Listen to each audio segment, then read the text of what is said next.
USB stick that's 8 gigabytes or larger, and then you put that into your PC, open up Rufus, and then just click open and find that ISO, and then Rufus will pretty much do the rest for you. You click on make the image file there. It might take 10-20 minutes, but once it's done, you've now essentially got yourself a bootable version of Windows 10 Enterprise. Now, I do recommend personally a complete fresh install here. Here's where you want to back up your really important files, or just use a different drive altogether and keep your old OS drive hanging around somewhere where you can copy the files back and forth when you need them. But once you're done here, make sure you unplug your other drives.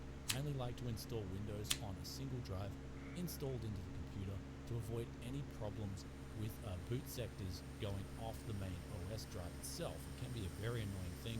I've run into this in the past, but I like to have that only drive installed when I'm installing Windows itself.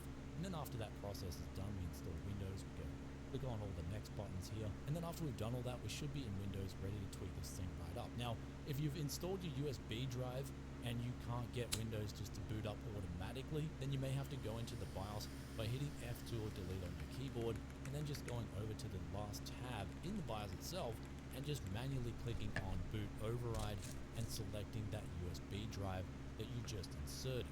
So now once Windows 10 Enterprise is all installed, it's time to tune this thing up. At least if you want to tune things up like I do. I go pretty hardcore when it comes to tuning Windows 10 LTSC, especially out of the box.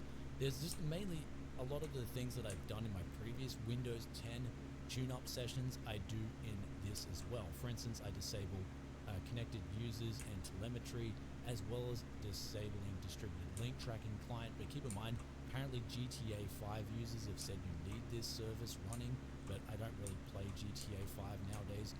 I'm actually looking forward to GTA 6 personally. But then we go on to going through the privacy settings. Here's where I'm just going to show you guys up on the screen all the settings that I disable and I keep off personally. And it's also really just going into certain services that could be running and leaving these things off. So it's just a potential hiccup that could happen later on if I've got that service running. It could interrupt things like 0.1% load when I'm gaming, for instance. So basically, in a nutshell, any services that I don't need on my computer, I don't have them running. So this is basically a tune-up of, I'll just show you on the screen all the things that I'm doing personally here. Feel free to pause at any moment in the video, and then you can just copy the settings that I've got here. But as we said before, I also do disable the game mode and the game bar settings too. And one thing that's important with what I do personally with my 10 Enterprise is I install the K-Lite codec pack over, say, something like VLC. Now, people may be wondering, the K-Lite codec pack is pretty dangerous.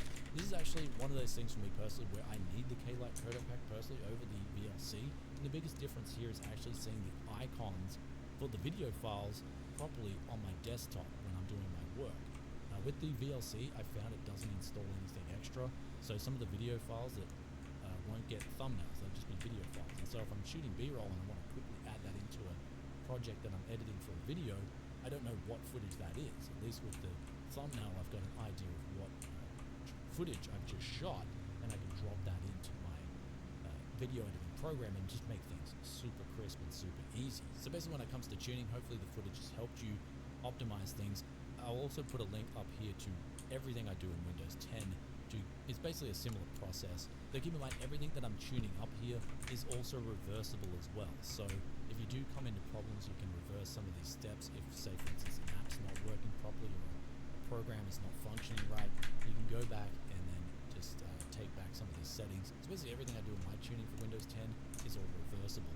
Anyhow, guys, with all that out of the way, once you've set up Windows 2021 LTSC Enterprise, you are going to be in for one snappy experience, especially after you tune it all up to your liking. I just found it's absolutely phenomenal in terms of its responsiveness. I've been using it on my main system now for a few months, and I can heavily recommend it. I haven't come into really any issues outside of the NVIDIA app, which that's the NVIDIA app itself. It's causing weird driver issues. People have reported black screens and things like that. And this is not just on Windows 10, it's on actually Windows 11. Every OS is having these issues with the new RTX 5000 series, and I think it's mainly due to the NVIDIA app, and I've critiqued NVIDIA about this before in the past. So I'm having those issues right now.